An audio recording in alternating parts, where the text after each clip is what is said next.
Penso che gli atti di violenza non hanno nulla a che fare con la manifestazione, penso che gli atti di violenza abbiano svilito coloro che manifestavano. Sono preoccupato anche per i fatti, seppur più piccoli, avvenuti a Trieste, perché lanciare sassi bloccare con cassonetti le strade o lanciare sassi alla polizia penso che sia un atto di inciviltà, di violenza che non possiamo tollerare. E poi devo dire che mi sono arrivate delle segnalazioni nella giornata di ieri, farò tutti gli approfondimenti del caso,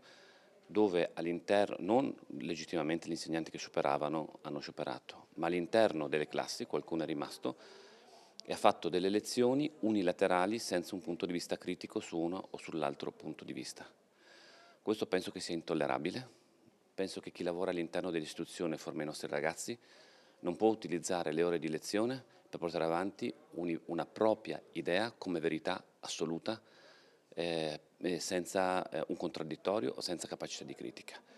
Se venisse fuori che effettivamente queste segnalazioni corrispondono al vero, chiederò ai parlamentari di fare delle interrogazioni perché non possiamo più accettare che la scuola venga utilizzata in questo modo.